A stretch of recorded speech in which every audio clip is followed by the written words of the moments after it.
Hello everyone, welcome to chalk and talk. इस video में आज मैं आप लोगों के साथ डिस्कस करने वाली हूँ केमिस्ट्री सेक्शन के मोस्ट इम्पॉर्टेंट क्वेश्चंस, जहाँ से सीटेट पेपर 2 में कुछ एक क्वेश्चंस पूछे जाते हैं। वैसे जनरली सीटेट एग्ज़ाम में हमारे पास पेडागॉजी से ही ज़्यादा क्वेश्चन रहते हैं, बट जो कुछ एक क्वेश्चंस हमारे रहते हैं वो यहाँ से रहते हैं। इसी के साथ अगर आप किसी और स्टेट टैट की एग्ज़ाम की प्रिपरेशन कर रहे हो, किसी और स्टेट टैट की, जैसे हमारा हरियाणा टैट है, हिमाचल टैट है, स्पेशली हिमाचल टैट, तो वहाँ पे यहाँ से बहुत ही ज़्यादा क्वेश्चन रहते हैं। ये बहुत ही इम्पॉर्टेंट क्वेश्चंस है। प्लस अगर आप किसी कम्पिटिटिव एग्ज़ाम की प्रिपरेशन कर रहे हो तो भी यहाँ से जर्नल साइंस में आपसे बहुत ज़्यादा क्वेश्चंस पूछे जाते हैं। ये क्वेश्चंस बहुत ही इम्पॉर्टेंट क्वेश्चंस हैं, बार बार पूछे जाने वाले क्वेश्चंस हैं। तो चलिए डिस्कस करते हैं। तो सबसे पहले बात करते हैं atomic mass and atomic number की, कि वो कहाँ पे लिखा जाता है और वो होता क्या है। एलिमेंट के ऊपर हम लिखते हैं एटॉमिक मास, मतलब मास नंबर, एंड नीचे हम लिखते हैं एटॉमिक नंबर। एटॉमिक नंबर होता है हमारा नंबर ऑफ इलेक्ट्रॉन्स और नंबर ऑफ प्रोटॉन्स। इसी तरह से atomic mass equals to number of electrons plus number of neutrons. इसके बाद आइसोटोप्स से क्वेश्चन रहता है, और ज़्यादातर आइसोटोप्स ऑफ हाइड्रोजन से ही क्वेश्चन रहता है। ये आई थिंक 8th क्लास में है, तो आप लोगों को पता होना चाहिए। Isotopes of hydrogen, isotopes hydrogen के 3 हैं, प्रोटियम, ड्यूटेरियम एंड ट्रिटियम। तो इसे हम इस तरह से लिखते हैं, प्रोटियम को, ड्यूटेरियम को इस तरह से, एंड ट्रिटियम को इस तरह से। आपको पता होना चाहिए, अगर आपके पास ऐसे लिख के आ जाए तो आपको पता होना चाहिए कि ड्यूटेरियम लिखा है, ये ट्रिटियम लिखा है, ये प्रोटियम लिखा है। देन बात करते हैं आइसोटोप्स होते क्या हैं। Isotopes species with same atomic number but different mass number. Atomic number देख रहे हैं आप यहाँ पे, सभी का सेम है। मैंने बताया एटॉमिक नंबर यहाँ लिखा जाता है, तो ये एटॉमिक नंबर है। एटॉमिक नंबर सभी का सेम है, बट जो इनका मास नंबर है, एटॉमिक मास है, वो डिफरेंट है। तो ऐसी स्पीशीज को हम कहते हैं आइसोटोप्स। इसके एग्जाम्पल यही आ जाता है हमारे पास, हाइड्रोजन के आइसोटोप्स। फिर बात करते हैं हम आइसोबार की।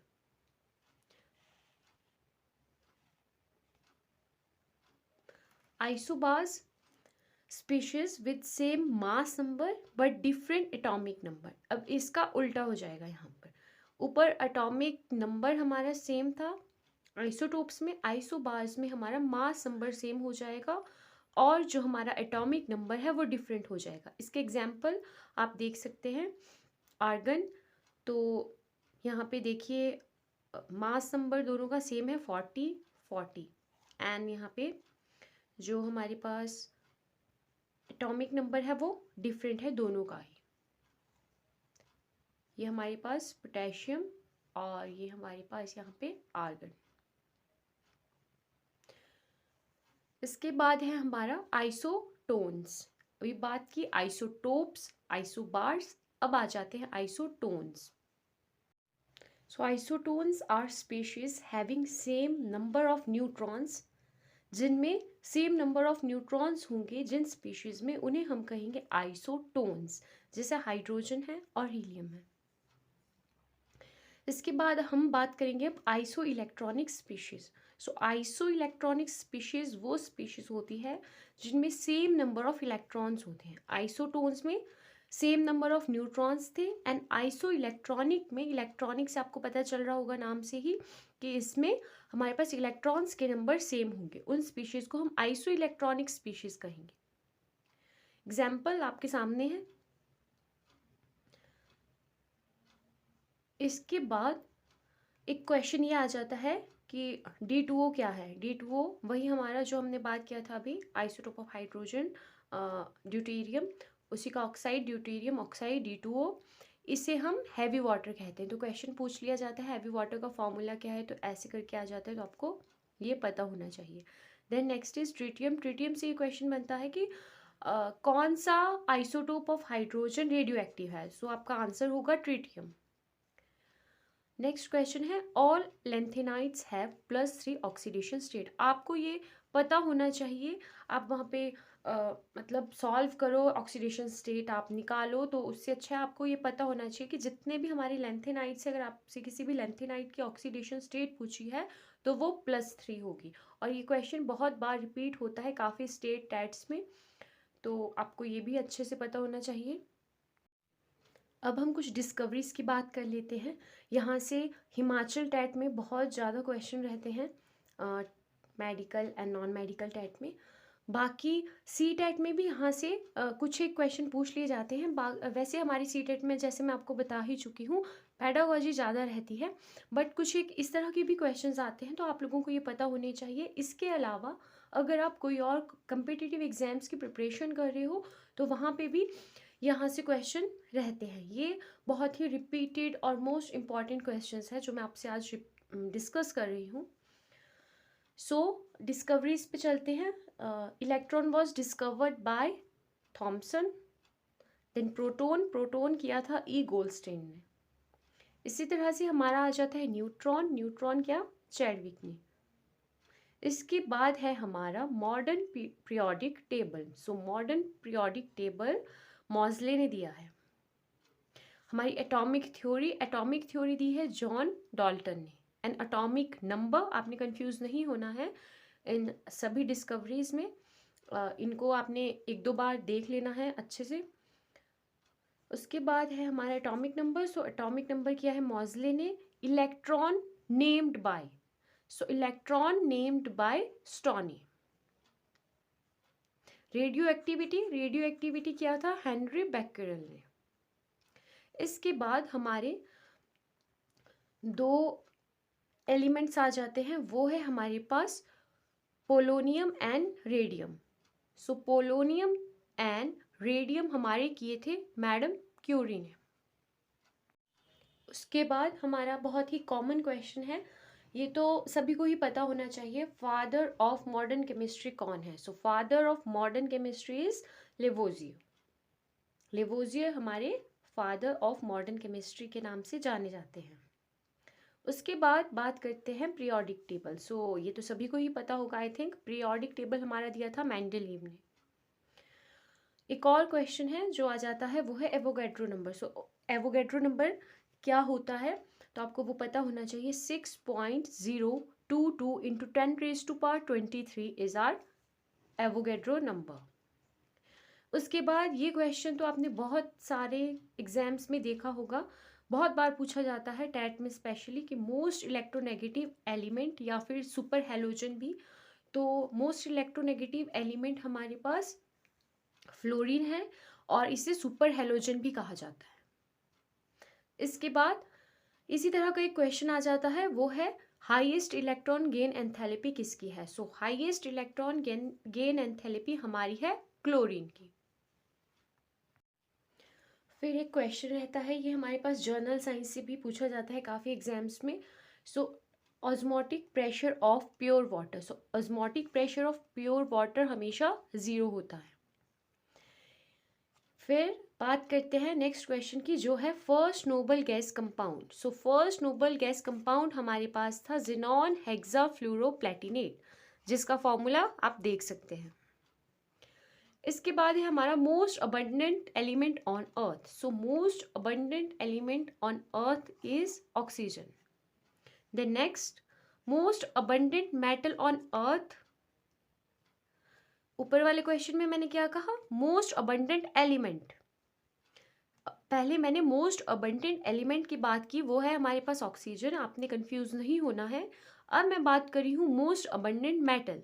सो most abundant metal on earth is aluminium. Then next is liquid metal. So liquid metal हमारी है mercury. Next is liquid non metal. So liquid non metal पे आपको पता होना चाहिए, ये है हमारे पास ब्रोमीन। फिर उसके बाद बात करते हैं हम लस्ट्रस नॉन मेटल। वैसे नॉन मेटल्स लस्ट्रस नहीं होती है, लेकिन इसमें एक एक्सेप्शन है, तो एक्सेप्शन वाले केसेस तो आपको पता होने ही चाहिए। एक्सेप्शन से ही हमारे ज़्यादातर क्वेश्चंस बनते हैं। सो लस्ट्रस नॉन मेटल हमारे पास है iodine. Now next question is hard non metal. So hard non metal है हमारे पास डायमंड। ये एक्सेप्शनल केसेस में आपसे डिस्कस कर रही हूँ। वैसे नॉन मेटल हमारी हार्ड नहीं होती है, हमारी मेटल्स हार्ड होती है, बट यहाँ पे एक्सेप्शन है, वो है diamond. Next question is solid non metal. वही बात आ गई फिर से। सो एक्सेप्शंस ही मैं आपसे यहाँ पे डिस्कस कर रही हूँ। सॉलिड नॉन मेटल हमारे पास है कार्बन, आयोडीन एंड सल्फर। 3 है, आपको याद रखना है। अगर ऑप्शन में तीनों हो तो आपको वो ऑप्शन टिक करना है। Next is soft metal. Metal hard होते हैं यूजुअली, बट सॉफ्ट मेटल कौन कौन से हैं? सॉफ्ट मेटल हमारे पास है सोडियम एंड पोटेशियम, और इन्हें हम रखते हैं केरोसिन ऑयल में। Best ductile metal, so best ductile metal is gold and silver. Then best conductor metal, so it is silver. Noble metal, platinum को नोबल मेटल कहा जाता है, so noble metal is platinum. जिस तरह से आपको मैंने बताया कि सोडियम एंड पोटेशियम को केरोसिन में कैप्ट किया जाता है, केरोसिन ऑयल में, उसी तरह से आपके पास एक क्वेश्चन ये पूछा जा सकता है कि लिथियम को हम किस में कैप्ट करते हैं, या फिर आपसे ऐसे पूछा जा सकता है कि metal kept in paraffin wax, तो आपका आंसर होगा lithium. Next is non metal conductor. So वैसे नॉन मेटल कंडक्टर्स नहीं होते हैं, तो ये एक्सेप्शन है। एक नॉन मेटल ऐसा है जो गुड कंडक्टर है, वो है हमारा graphite. Next is coinage metals. So हमारे पास कोइनेज मेटल आप देख सकते हैं, सिल्वर, गोल्ड, और हमारे पास कॉपर, ये सारे कोइनेज मेटल्स हैं। Next is heaviest metal. So heaviest metal हमारा है ऑस्मियम। ये बहुत ही रिपीटेड क्वेश्चन है, बहुत सारे एग्जाम्स में पूछा जाता है, स्पेशली टैग में। Heaviest metal is osmium. What is C6H5OH? It is carbolic acid, जिसे हम फिनोल भी कहते हैं। आपके पास फॉर्मूले भी पूछ लिए जाते हैं कंपाउंड्स के, तो आपको वो पता होना चाहिए। SiOH एक हमारा एसिड है, वीक एसिड, ये है silicic acid. Next question is 1 carat diamond कितने mg के इक्वल होता है? सो 1 कैरेट डायमंड 200 mg के इक्वल होता है। Next is H2S2O7। H2S2O7 को हम कहते हैं ओलियम, इसे हम फ्यूमिंग H2SO4 भी कहते हैं, और इसे हम पायरोसल्फ्यूरिक एसिड भी कहते हैं। तो आपके पास अगर पूछ लिया जाए कि ओलियम का फॉर्मूला क्या है, अगर फ्यूमिंग H2SO4 पूछ लिया किसे कहते हैं, या पायरोसल्फ्यूरिक एसिड किसे कहते हैं, तो सबका आंसर आपका यही होगा। देन नेक्स्ट इज हाइड्रोजन पर ऑक्साइड। तो हाइड्रोजन पर ऑक्साइड का फंक्शन पूछ लिया जाता है, तो इसका फंक्शन है, ये ब्लीचिंग एजेंट की तरह एक्ट करता है, डिसइंफेक्टेंट की तरह एक्ट करता है, और एंटीसेप्टिक की तरह एक्ट करता है। इसके बाद हमारी एक रिएक्शन है जो बहुत ही पूछी जाती है और बहुत ही कॉमन रिएक्शन है, ये हम जूनियर क्लासेस से ही पढ़ते आ रहे हैं। ये है हमारे पास CaO विच इज़ क्विकलाइम। उसमें वाटर ऐड कर लिया तो हमारे पास बन जाता है स्लेक डाइम, जिसका फॉर्मूले, ये आपको फॉर्मूलाज पता होना चाहिए। आपसे क्विकलाइम का फॉर्मूला भी पूछ सकते हैं, स्लेक लाइम का भी, ब्लीचिंग पाउडर का भी, कैल्शियम कार्बोनेट का भी। तो ये रिएक्शन होती है एक कि क्विकलाइम में CaO में हम वाटर ऐड करते हैं, तो हमारे पास आता है स्लेक्ड लाइम CaOH2, और इसमें से अगर क्लोरीन गैस हम पास करते हैं तो ये हमारे पास बनता है, सॉरी पास नहीं करते हैं, तो ये हो, मतलब इसमें जब रिएक्ट करती है तो ये हमारे पास हो जाता है CaOCl2 which is bleaching powder.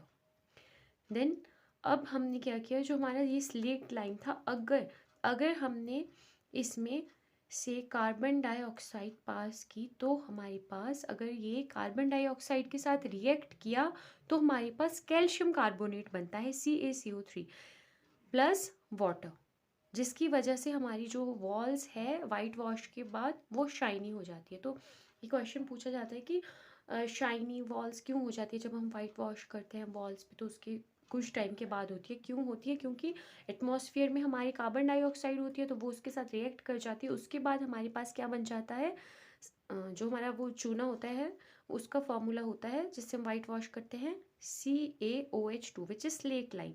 उसमें carbon dioxide, atmospheric carbon dioxide react कर गई तो हमारे पास CaCO3 कैल्शियम कार्बोनेट बन गया। और फिर उसके बाद हमारी जो वॉल्स है वो बहुत ही शाइनी हो जाती है। आई होप आप लोगों को ये वीडियो इन्फॉर्मेटिव लगी। अगर वीडियो इन्फॉर्मेटिव लगी तो मेरे चैनल को लाइक, शेयर एंड सब्सक्राइब करना ना भूलें। और इस वीडियो का नेक्स्ट पार्ट भी मैं आप लोगों के साथ बहुत जल्द लेके आऊँगी, तो उसके लिए मेरे साथ जुड़े रहें। Thank you.